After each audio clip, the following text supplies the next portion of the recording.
My name is Eoghan Daltun and I'm originally from Dublin, but we're down near Irees in the Beara peninsula in West Cork. I bought a farm here over 12 years ago. It's a 73-acre farm, of which about 40 acres is a share of mountain commonage. What attracted me to the land was the fact that it had been disused for a long time, so a lot of the land naturally went back to native forest. I'm allowing that process to continue, but I'm also high nature value farming with Dexter cattle, both on private ground and also on the mountain commonage that this farm has shares in. I have 21.5 acres under the native woodland scheme, where it's fenced off to deer and so on, and it's regenerating inside the fence. So Dexter cattle, yeah, I think they're much more suitable to this type of ground than sheep are.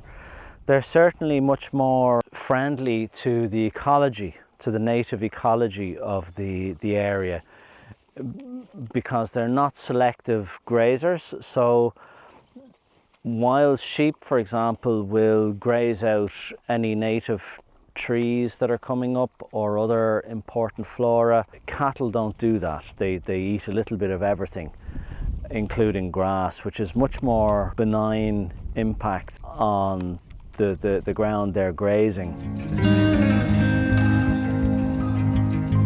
So this area, the cows were grazing this area over the winter when the leaves were off the trees. And the reason why I do things in that way is because that way the cows don't damage the trees, and it allows the process of natural regeneration of the trees to carry on unimpeded. If you look at all of these trees that are all around me here, these weren't here 5 or 6 years ago, and none of them were planted. They all self-seeded in. And if you look around, you can see there's a great variety. There's rowan or mountain ash and there's a bunch of birch here. That's downy birch is the species you get here. Here's oak, a couple of oaks here. And you've got about a dozen different species coming up all over the ground.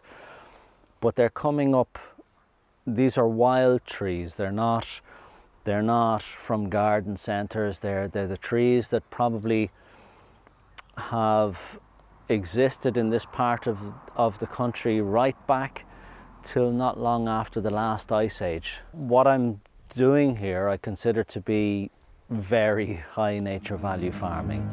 Really, the biodiversity and nature is my primary focus here. Food production is secondary for me. When this area was grazed by sheep, none of these plants were here. All of this appeared after I took the sheep out and started putting in the cattle in, but only in the winter. There was a huge kind of a renaissance, not only large flowered butterwort, but dozens of other species of wildflower sprang up all over the place, particularly in the spring, but not only. And the transformation was really amazing. Where we are now, this is what you would describe as temperate rainforest.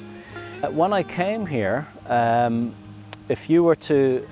if it were possible to roll back the clock by 12 years, where we're standing right now would have looked very, very different, because the whole place from about my head height down was completely stripped bare by feral goats, sika deer and various domestic animals, sheep and cattle.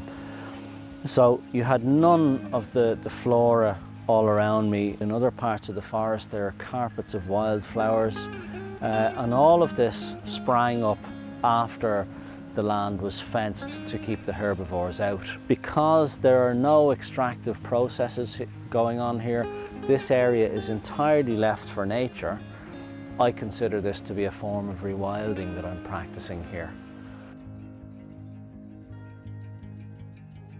What I've seen with what I've done with the land here gives me great cause for hope, because I've seen that when you take the pressure off the land will come back to life in a massive way. An important part of the definition of rewilding is that there are no extractive activities involved. Farming of its essence has to be an extractive process because we're removing food from the land. That's why on the other side of the coin I'm practicing high nature value farming. I think they're both equally essential to turning around the biodiversity emergency that we're in.